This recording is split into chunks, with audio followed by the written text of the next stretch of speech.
Salve, salve, meu camarada! Olha só, escuta você que está do outro lado. Agora, hoje, today, now, vou falar sobre concordância verbal e nominal, beleza? Pô, Pestana, concordância verbal e nominal é uma parada que cai todo ano, né, irmão? Parceiro, cai todo ano concordância verbal e nominal em todo tipo de prova, não tem essa nem aquela. Cai direto concordância verbal e nominal, beleza?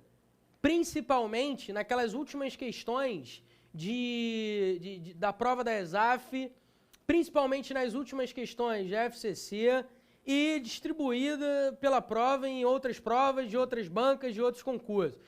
O que importa é você saber o seguinte: eu dou a minha aula como se fosse a última aula da minha vida. Então, parceiro, você, da sua parte, tem que assistir a esta aula como se fosse a última aula da sua vida. Até porque você não sabe quando vai fazer o concurso, você tem que se entregar de corpo e alma aquilo que eu estou falando, anotar, perguntar, questionar, mandar e-mail, fazer exercício, o diabo. Beleza? Parceiro, concordância é extremamente importante. Extremamente importante. Beleza? Eu vou falar hoje sobre os conceitos de concordância verbal, concordância nominal. É uma parada que tem que estar no teu sangue, não tem jeito. Tudo do curso que eu falo, ó, tem que estar no teu sangue, tem que estar. Beleza? Tudo que eu digo pra você, irmão, é agora, é a hora, pá, não sei o quê, é algo que você não pode deixar passar. Tranquilidade? Show de bola? Mesmo? De verdade? Não quero você garoteando numa questão de concordância, hein? Principalmente na prova da FCC, que o cara coloca o sujeito aqui, o verbo lá, coloca o verbo aqui, o sujeito lá, para atrapalhar a sua visão. Não deixe ele fazer isso contigo, porque você não pode garotear. Vou te falar uma parada, vamos lá. Para você saber bem concordância verbal e nominal, você tem que saber bem sintaxe. Principalmente sujeito. Você tem que saber onde está o sujeito na frase, para você ver se o verbo tem relação com o sujeito. Isso é concordância verbal. Vou falar mais daqui a pouco. Concordância nominal. Uma parada que você tem que saber legal é a relação entre o artigo, pronome numeral, o adjetivo em relação ao substantivo. Os determinantes estão ligados ao substantivo, então tem que haver uma concordância, uma conformidade, uma mesma forma em gênero e número. Lembra disso? Você já estudou isso na escolinha da tia Teteca alguma vez na tua vida? Ou você estava dormindo, ou você estava jogando videogame, ou você estava saindo lá com aquela garotinha, não é isso? Lá no muro da escola, e deu mole, matou a aula, perdeu a questão de concordância. Agora está neurótico, querendo saber tudo, aprender tudo em algumas horas. Parceiro, respira, Hortência, vai com calma, beleza? Não quero você garoteando. Vamos falar agora de concordância verbal e nominal. Tá dado o recado, hein? Todo ano em prova. Vamos lá. Concordância verbal. Parada é essa. Bem, concordância verbal é o seguinte. A essa altura do campeonato, eu quero acreditar que você já saiba o que é um sujeito. Eu quero acreditar nisso, hein? A essa altura do campeonato, eu também quero acreditar que você saiba o que é um verbo. Eu também quero acreditar que em relação a verbo, você saiba o que é pessoa, primeira, segunda, terceira, e número, singular e plural. Eu quero acreditar nisso, hein? Se você sabe o que é um sujeito, se você sabe identificar um verbo e perceber qual é a pessoa, primeira, segunda, terceira, qual é o número, singular ou plural, então, irmão, só tem uma coisa a te dizer. Errar uma questão de concordância é burrice. Porque se você sabe o que é sujeito, o que é verbo, o resto é mole. Ah, Pestana, mas tem casos especiais, não tem? Tem. Mas esses casos especiais podem me prejudicar? Se você não souber, podem te prejudicar. Mas de uma maneira geral, quando o cara trabalha concordância em prova, normalmente, ele trabalha concordância da seguinte maneira. Ele trabalha concordância como? Deslocando o sujeito, deslocando o verbo, para você não perceber a relação entre o sujeito e o verbo. E aí, fazendo isso, ele atrapalha a sua visão e você erra de bobeira uma questão de concordância. Apesar de eu não ter colocado a frase que eu queria aqui, eu vou abrir um adendo rapidinho e colocar a frase que eu quero, que é essa daqui, que eu gosto muito. Observe. Atenção. Toda a população do estado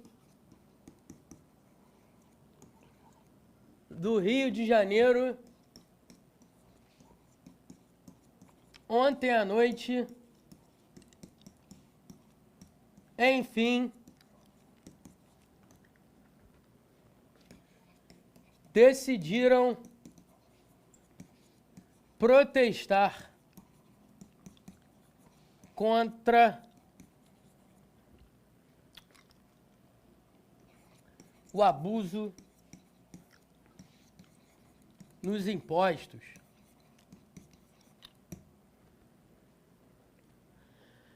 Pestana,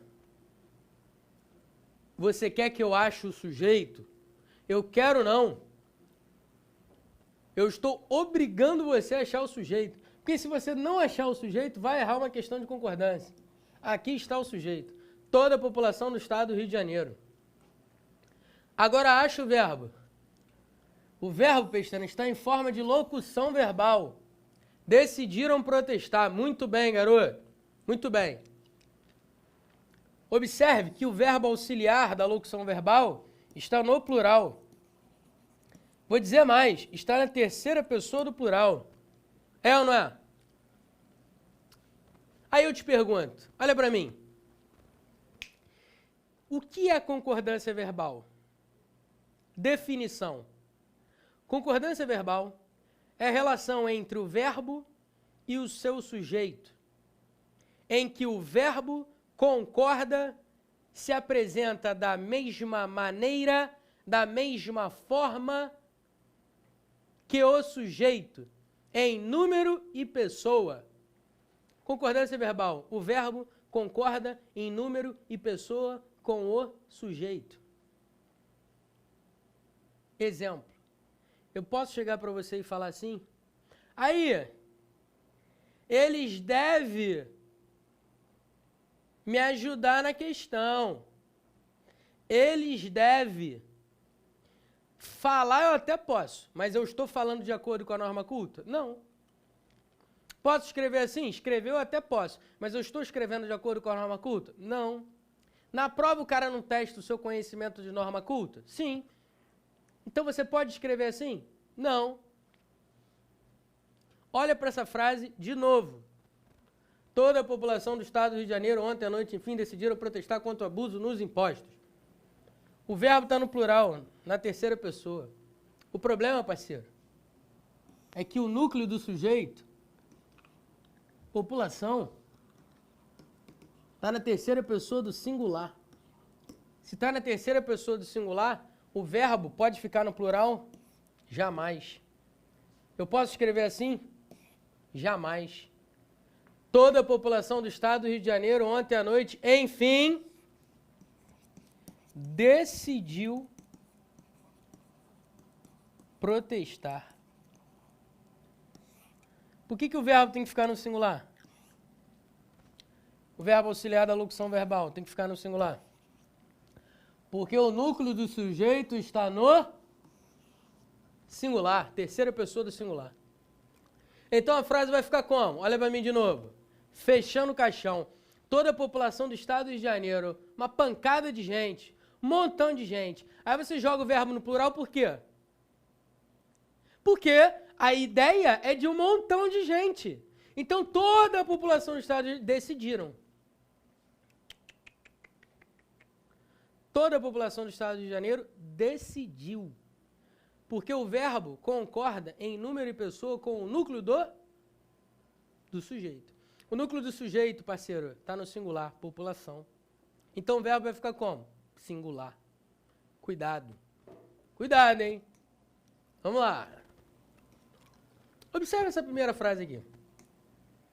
Nunca existiu, depois de tantos anos e tantos heróis, pessoas iguais àquelas. Nunca existiu. Aí eu te pergunto, qual o sujeito do verbo existir? Aí você, pensando aí em casa agora, né? Calma aí, Pestana. Nunca existiu, depois de tantos anos e tantos heróis, pessoas iguais àquelas. Nunca existiu quem? Nunca existiu. Pessoas iguais àquelas, nunca existiu. Não, pessoas iguais àquelas, nunca existiu. Ah, tá errado, Pestana. Muito bem. Pessoas iguais àquelas é o sujeito, cujo núcleo é pessoas. O núcleo do sujeito está no plural. Como é que vai ficar o verbo? No singular?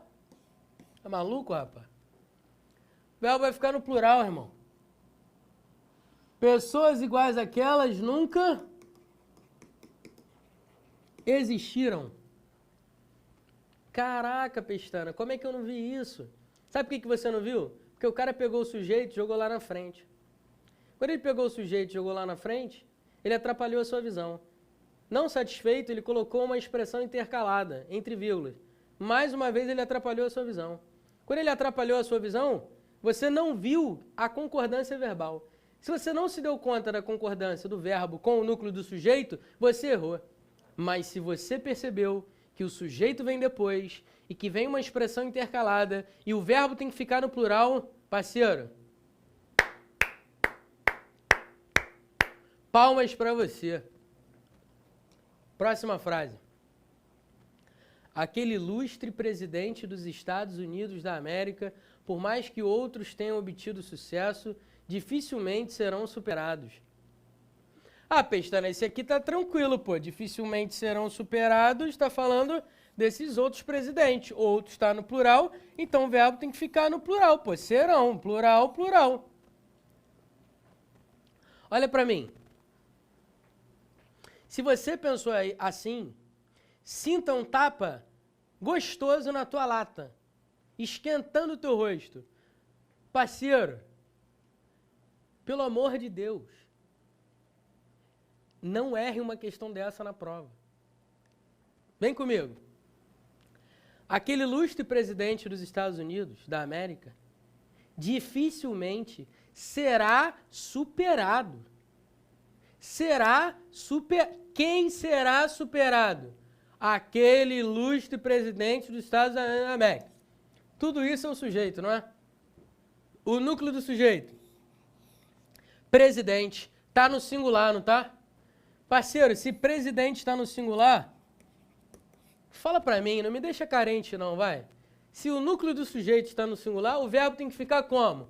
No singular, parceiro. Dá uma porrada aí na mesa. No singular.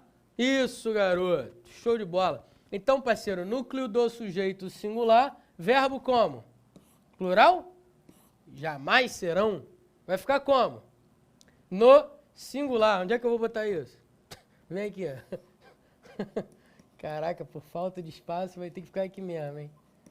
Não pisca não, senão tu não vai entender nada. Depois tu revisa esse quadro lindo aí, tá? Muito bem. Olha aí, ó. Aquele ilustre presidente dos Estados Unidos da América dificilmente será superado, por mais que outros tenham obtido sucesso. Beleza? O sujeito aqui, parceiro, outros, está concordando com o verbo, e o verbo está concordando com o outros. Beleza? Cada verbo com seu sujeito. Cada verbo com seu sujeito. Vamos lá. Próxima frase. É impossível que devam haver, posto que ao longo do tempo hajam havido alguns pilotos tão bons quanto os do século XX. Pô, Pestana, até eu que sou analfabeto, eu já percebi que, pô, isso aqui, parceiro, hajam havido. Pô, tu tá de brincanagem comigo, né, parceiro? Hajam havido. Pô, isso tá errado, Pestana. Parceiro, calma. É impossível que devam haver, posto que ao longo do tempo hajam havido alguns. Concorda comigo que o verbo haver está no sentido de existir? O verbo haver, no sentido de existir, cai direto em prova. Direto. Todo maldito ano cai o verbo haver, no sentido de existir, em prova, em questão de concordância. Aí eu pergunto a você. O verbo haver, no sentido de existir, pode ficar no plural? Não. Ele tem que ficar no singular. Pestana, por que você está destacando essa regra aqui? Porque isso cai todo ano. Aí você vai errar uma parada dessa na prova? Tá maluco, rapaz? Por isso que eu estou falando. Ué, então como é que vai ficar? Posto que ao longo do tempo haja havido alguns. Pô, Pestana, continua horroroso. Irmão, horroroso é você não perceber isso. Ter ou haver mais particípio forma uma locução verbal de tempo composto. Tinha havido, havia havido. Tenha havido, haja havido. A locução verbal de tempo composto está perfeita. Haja havido. Certíssimo. O único problema é, o verbo principal aqui da locução verbal está no sentido de existir. Verbo haver no sentido de existir leva o verbo auxiliar ao singular. Por quê? Porque eu já falei para você lá na aula de sujeito, oração sem sujeito, olha aí como é importante relembrar as aulas anteriores. Que o verbo haver no sentido de existir, ele fica na terceira pessoa do singular. É invariável.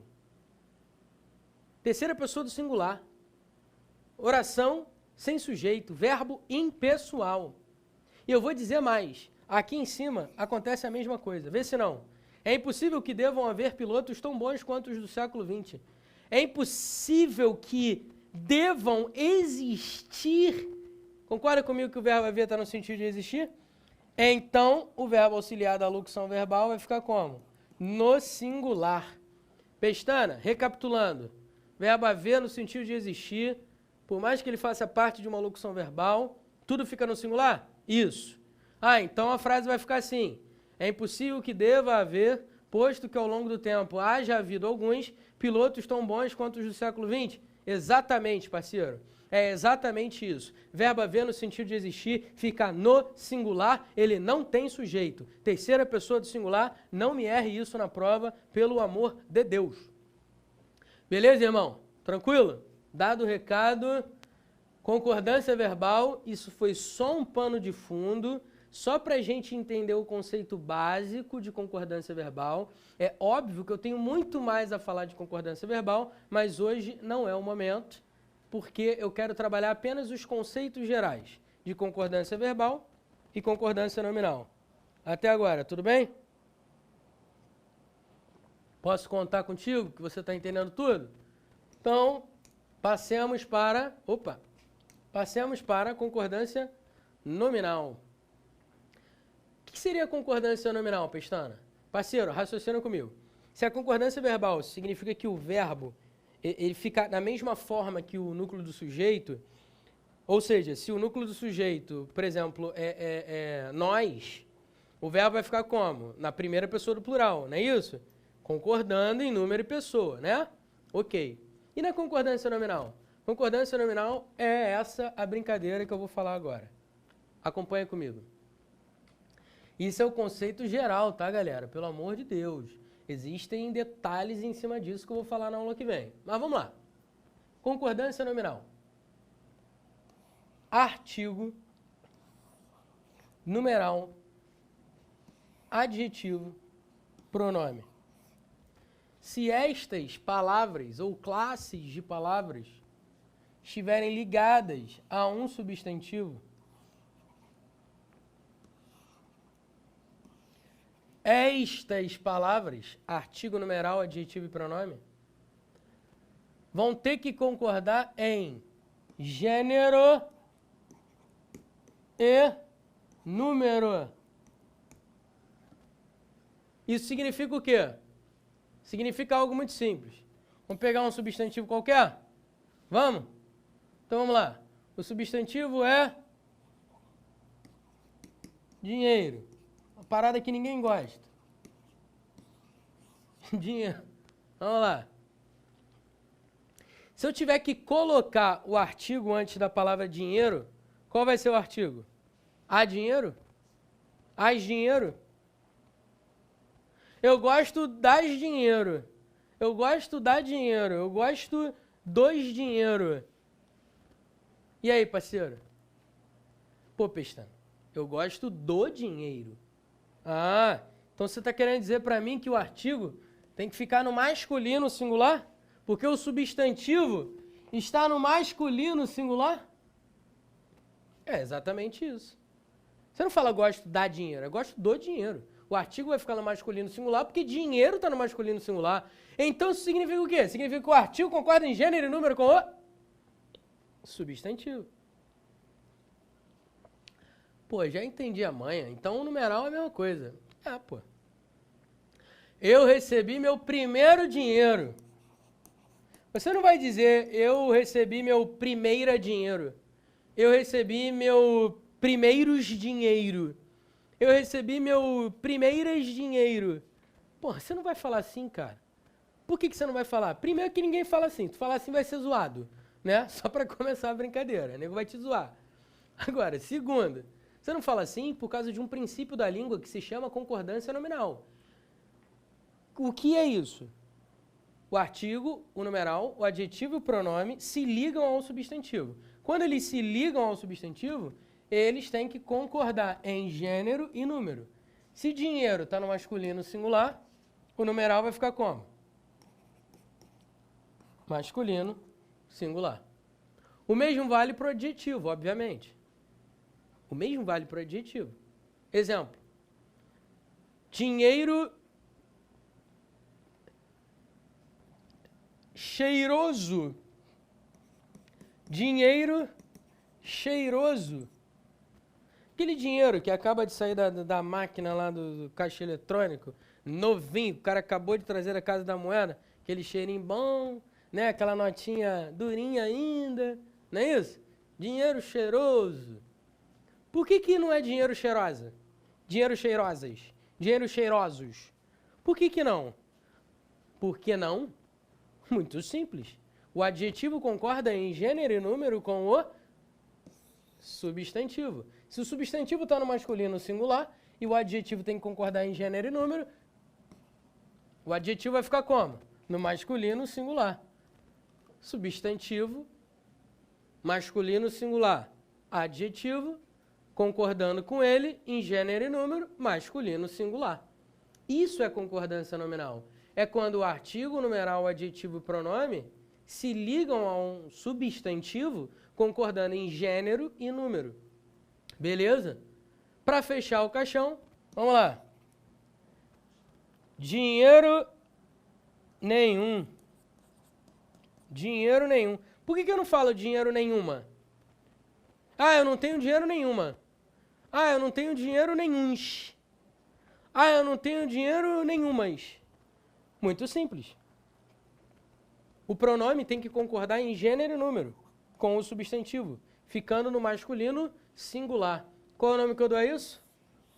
Concordância nominal. Aí estão os conceitos de concordância verbal e nominal. Olha para mim, fique esperto. Vamos lá. Escuta o que eu tenho a te dizer. Os conceitos de concordância verbal e nominal são conceitos imprescindíveis para você levar no teu cérebro para o dia da prova. Beleza? Concordância verbal e nominal, algo extremamente importante. Eu te recomendo o seguinte, não é só jabá não, não é só jabá não, mas eu tenho material no Estratégia Concursos, material de concordância verbal e nominal, além de outros assuntos, excelente. Eu trabalho uma teoria muito extensa, muito detalhada, principalmente os materiais recentes que eu fiz para a ESAF, com exercícios. Exercício tem bastante também na FCC, eu trabalhei bastante exercícios. Cara, por mais que você não queira comprar o meu material, só estou falando, né? Mas por mais que você não queira comprar o meu material, não tem importância. Bota no Google assim, concordância verbal exercícios, concordância nominal exercícios. O que você não pode deixar de fazer é a maior quantidade possível de exercícios. Beleza? Isso vale só para concordância, Pestana? Porra. Parceiro, tá maluco? Claro que não. Claro que não. Pontuação, concordância, regência, crase, colocação pronominal, tudo, verbo, tudo, tudo. É aquele papo. Vamos lá. Entrou pra academia. Tá lá malhando, que nem um tarado, durante 1 ano. Deixa eu beber água aqui. Que nem um taradão. 1 ano. Parou 15 dias. Quando tu voltar, tu vai pegar o mesmo peso? Vai não. Se pegar, vai doer, hein? Então, o que eu tô querendo te dizer é, tudo isso que você tá ouvindo, se você for ao banheiro agora, sai na urina, parceiro. Sai na urina. A maneira que você tem de fixar isso é fazendo o quê? Agora. Exercícios. Bastante. Sobre tudo. Quanto mais exercício você faz, mais treinado. A prática leva à perfeição. Galera, chega de ladainha. Aula que vem, ó, padrão em cima de concordância. Valeu, um abraço. Salve, salve.